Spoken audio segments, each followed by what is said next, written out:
Okay, 25th of July 2025. We're moving into section 6 in Liber Secundus, second volume of the Red Book, entitled Death. The handwritten draft has fifth adventure, Death. And I'm just checking for images. There's quite a spectacular one. Okay, January 2nd, 1914. On the following night, I wandered to the northern land and found myself under a grey sky, in misty haze, cool, moist air. I strive to those lowlands where the weak currents, flashing in broad mirrors, stream toward the sea, where all haste of flowing becomes more and more dampened, and where all power and all striving unites with the immeasurable extent of the sea.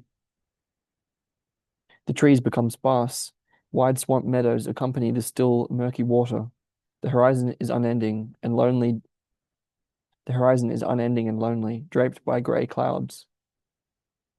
Slowly, with restrained breath, and with great and anxious expectation of one gliding downward wildly on the foam and pouring himself into endlessness, I follow my brother, the sea. It flows, and almost imperceptibly, and yet we continually approach the supreme embrace, entering the womb of the source, the boundless expansion and immeasurable depths. Lower yellow hills rise there. A broad, dead lake widens at their feet. We wander along the hills quietly, and they open up to a dusky, unspeakably remote horizon, where the sky and the sea are fused into infinity.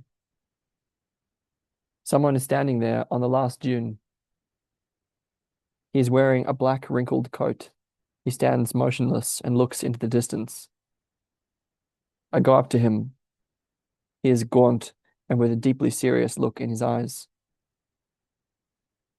I say to him, "Let me stand beside you for a while, Dark One." I recognize you from afar. There is only one who stands this way, so solitary and at the last corner of the world.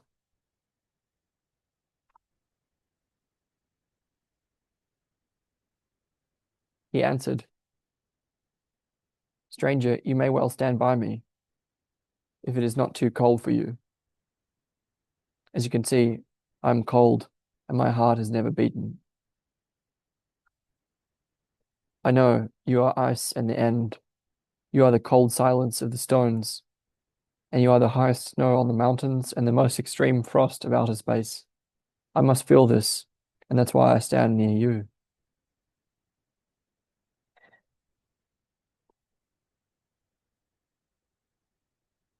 The man, "What leads you here to me, living matter? The living are never guests here.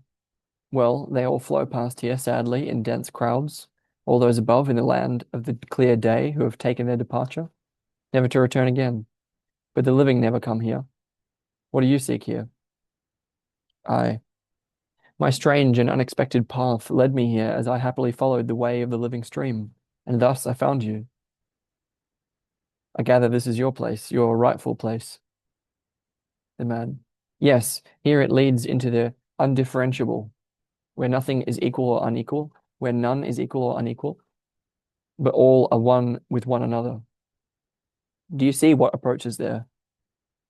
I, "I see something like a dark wall of clouds swimming toward us on the tide." He, "Look more closely. What do you recognize?" I, "I see densely pressed multitudes of men, women, and children.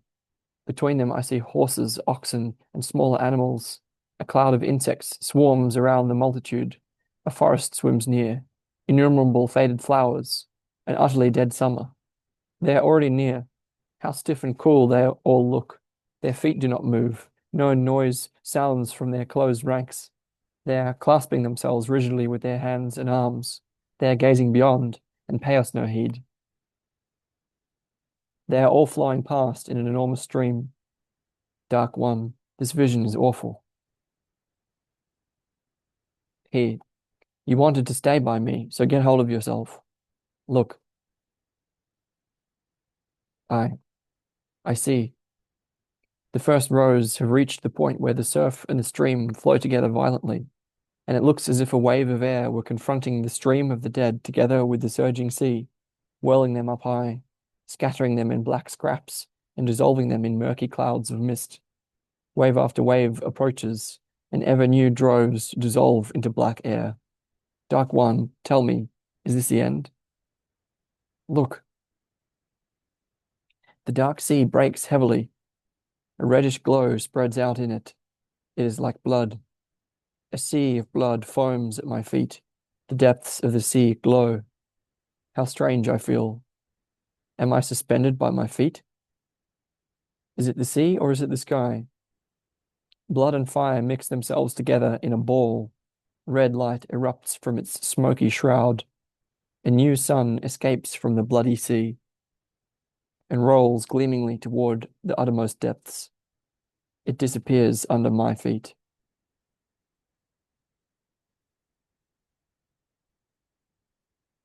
I look around me. I am all alone. Night has fallen.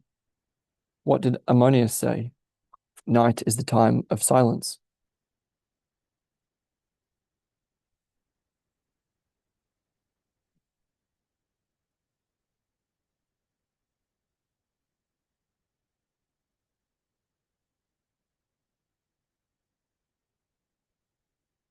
I looked around me and I saw that the solitude expanded into the immeasurable and pierced me with horrible coldness. The sun still glowed in me, but I could feel myself stepping into the great shadow. I follow the stream that makes its way into the depths, slowly and unperturbed, into the depths of what is to come. And thus I went out in that night. It was the second night of the year 1914, and anxious expectation filled me. I went out to embrace the future. The path was wide, and what was to come was awful. It was the enormous dying, a sea of blood. From it, the new sun arose, awful, and a reversal of that which we call day. We have seized the darkness, and its sun will shine above us, bloody and burning like a great downfall. When I comprehended my darkness, a truly magnificent night came over me, and my dream plunged me into the depths of the millennia, and from it my phoenix ascended. When I comprehended my darkness, a truly magnificent night came over me, and my dream plunged me into the depths of the millennia, and from it my phoenix ascended.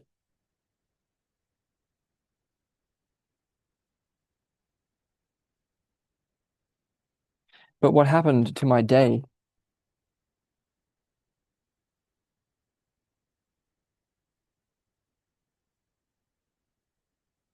Hmm. So that previous quotation was as if from the point of view of he, the stranger, indicated in the original with red ink. And this following appears to be from the point of view of I, as in Jung, rather than the man that he encountered.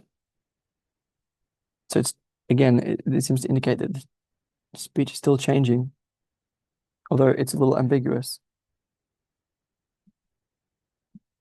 But what happened to my day? Torches were kindled, bloody anger and disputes erupted. As darkness seized the world, the terrible war arose, and the darkness destroyed the light of the world, since it was incomprehensible to the darkness and good for nothing anymore. And so we had to taste hell. I saw which vices the virtues of this time changed into, how your mildness became hard, your goodness became brutality, your love became hate, and your understanding became madness. Why did you want to comprehend the darkness? But you had to, or else it would have seized you. Happy the man who anticipates this grasp. Did you ever think of the evil in you? Oh, you spoke of it, you mentioned it, and you confessed it smilingly as a generally human vice or a recurring misunderstanding.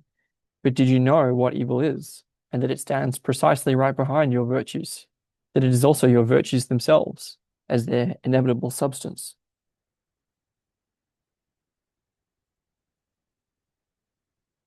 In 1940, Jung wrote, evil is relative, partly avoidable, partly fate. Same goes for virtue, and one often does not know which is worst. You locked Satan in the abyss for a millennium, and when the millennium had passed, you laughed at him. since he had become a children's fairy tale. In the corrected draft, this sentence is replaced with evil is one half of the world, one of the two pans of the scale. But if the dreadful great one raises his head, the world winces, the most extreme coldness draws near. With horror you see that you are defenseless, and that the army of your vices falls powerless to its knees. With the power of daemons you seize the evil, and your virtues cross over to him. You are completely alone in this struggle, since your gods have become deaf. You do not know which devils are greater, your vices or your virtues.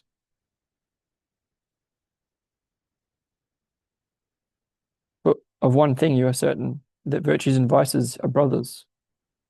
The draft continues. In this bloody battle, death steps up to you, just like today where mass killing and dying fill the world. The coldness of death penetrates you. When I froze to death in my solitude, I saw clearly and saw what was to come, as clearly as I could see the stars and the distant mountains on a frosty night.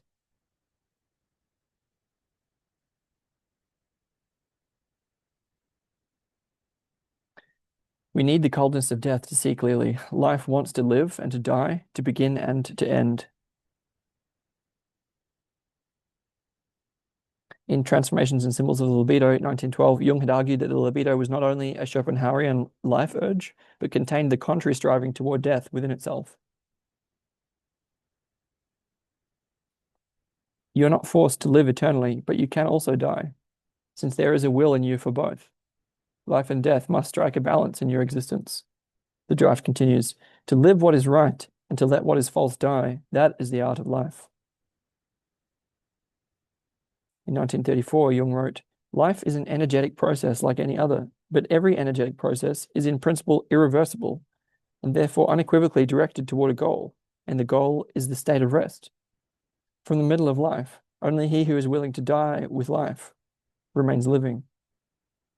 Since what takes place in the secret hour of life's midday is the reversal of the parabola, the birth of death. Not wanting to live is identical with not wanting to die.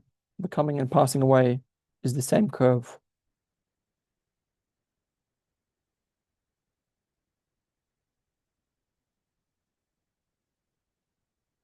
Today's men need a large slice of death, since too much incorrectness lives in them, and too much correctness died in them. What stays in balance is correct. What disturbs balance is incorrect. But if balance has been attained, then that which preserves it is incorrect, and that which disturbs it is correct. Balance is at once life and death. For the completion of life, a balance with death is fitting. If I accept death, then my tree greens, since dying increases life. If I plunge into the death encompassing the world, then my buds break open. How much our life needs death. Joy at the smallest things comes to you only when you have accepted death. But if you look out greedily for all that you could still live, then nothing is great enough for your pleasure, and the smallest things that continue to surround you are no longer a joy. Therefore, I behold death, since it teaches me how to live. If you accept death, it is altogether like a frosty night and an anxious misgiving, but a frosty night in a vineyard full of sweet grapes.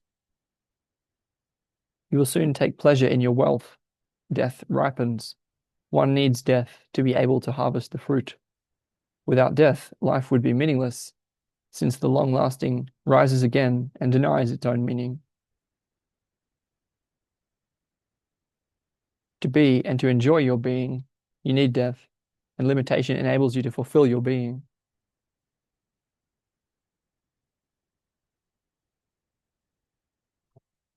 Again, a further commentary, which is to be back to the red font, at least leading with the red font, indicating that it's the he who's speaking rather than I,